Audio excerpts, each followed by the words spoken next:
नमस्कार, मैं हूं पंडित कैलाश चंद्र जोशी और आप देख रहे हैं मेरा यूट्यूब चैनल संस्कृत सेज। आपका बहुत स्वागत है, अभिनंदन है।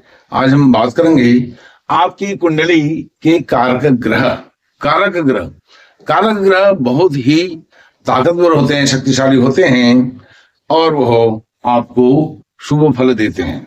किसी की भी कुंडली हो, जन्म पत्ती हो, उसमें कारक ग्रह कौन से होंगे, कैसे पहचानेंगे, यह वीडियो उन लोगों के लिए है जो ज्योतिष सीखना चाहते हैं, ज्योतिष में आस्था रखते हैं, विश्वास रखते हैं और जिन्होंने ज्योतिष सीख भी लिया है उनके लिए भी यह बहुत महत्वपूर्ण वीडियो होने जा रही है। इसमें बात करेंगे कारक ग्रह कैसे पहचानेंगे। यह आपका लग्न होता है, किसी भी कुंडली का यह लग्न भाव होता है। लग्न यहां से देते हैं जो ठीक सेंटर में, ऊपर की दिशा में सेंटर में जो भाव होता है वह लग्न भाव होता है। लग्न यह आपका कारक होता है। कारक यह कारक होगा ही होगा, चाहे कोई भी लग्न हो। 1 से लेकर के 12 तक जो राशियां हैं वही लग्न भी होती हैं। तो यह कारक पहला और 5वां यह भाव और 9वां यह भाव, पहला 5वां और 9वां भाव, हर किसी की कुंडली में यही भाव कारक भाव होंगे।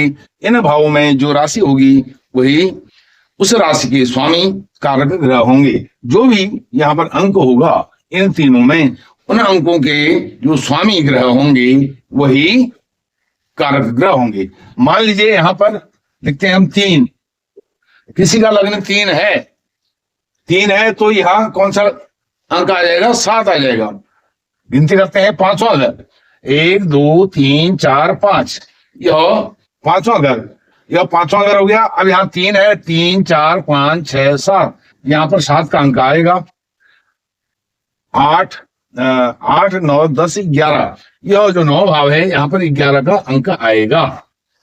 तो 3 7 और 11 यह कौन कौन सी राशियां होती हैं आपको मालूम होना चाहिए। मालूम हो भी गया होगा, आज तक इतना अध्ययन कर लिया है। 3 अर्थात मिथुन के स्वामी होते हैं बुध आपके कारक ग्रह हो गई।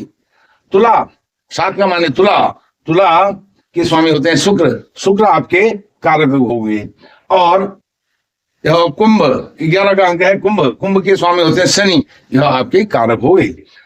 अब 3 लिखते हैं, 3 को बुध, 3 का बुध हो गया, 7 का शुक्र हो गया और 11 का शनि हो गया। यह मिथुन लग्न जिनका होगा उनके बुध शुक्र और शनि यह कारक ग्रह होंगे।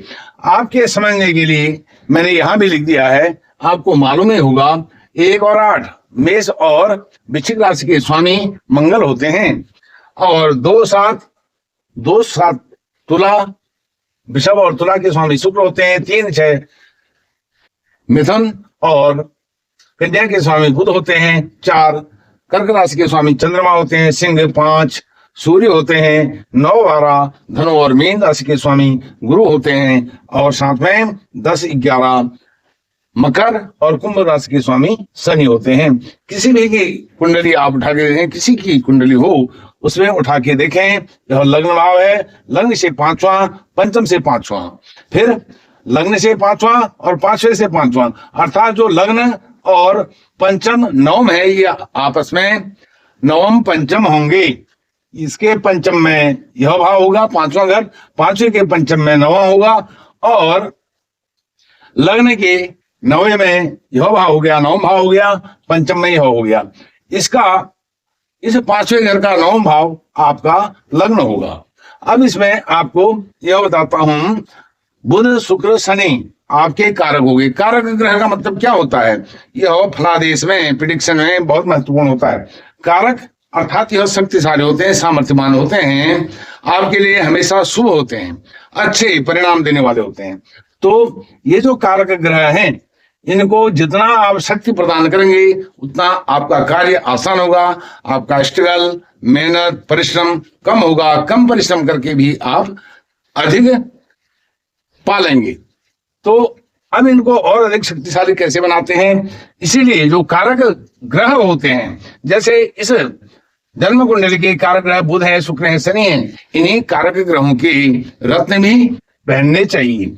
जैसे बुध का रत्न, शुक्र का रत्न, शनि का रत्न पहनने से इस व्यक्ति को और अधिक सफलता मिलेगी, अर्थात कारक ग्रह और अधिक सामर्थ्यवान होंगे और अधिक रिजल्ट देने वाले होंगे, आपकी परेशानियों को कम करेंगे। यही कारक ग्रह होते हैं।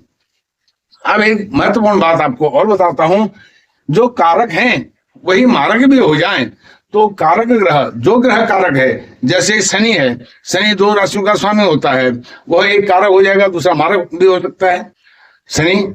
और उसी प्रकार से बुध है, बुध कारक होगा तो मारक भी हो सकता है। गुरु कारक है, मारक भी हो सकते हैं। मंगल कारक है, मारक भी हो सकते हैं।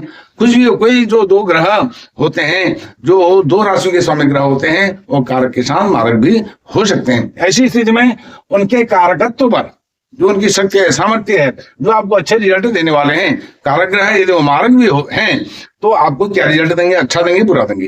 तो वह मारक का रिजल्ट नहीं देंगे, वह कारक का ही रिजल्ट देंगे। या ऐसे भी हो सकता है वह कारक का रिजल्ट अधिक देंगे, मारक का रिजल्ट कम देंगे, अर्थात आपकी परेशानियों को कम करेंगे, परेशानियां कम होंगी और रिजल्ट अच्छाइयां उसमें अधिक होंगी।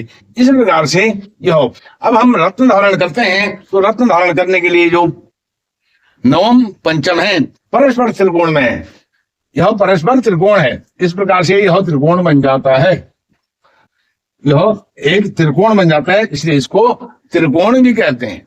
लग्न पंचम नवम, किसी भी की कुंडली आप उठा के देखें, यहाँ 1 है तो यहाँ कुछ और हो जाएगा, यहाँ कुछ और हो जाएगा, 2 है यहाँ कुछ, यहाँ कुछ, यहाँ ऐसे अलग अलग हो जाएगा। इसलिए मैंने यहाँ पर लिख दिया है 1 और 8 के मंगल, 2 और 7 के शुक्र। इस प्रकार से आप देख सकते हैं इनको। 1 और 8 का मतलब मेष राशि और वृश्चिक राशि, ऐसे इसको समझना चाहिए आपकी सुविधा के लिए यह मैंने लिखा है। आप इसका अध्ययन कीजिए और यह फलादेश में बहुत काम आने वाली चीज है। जिनके कारक ग्रह बहुत अच्छे होते हैं, उच्च के होते हैं, तो वह और अच्छा फल प्रदान करते हैं।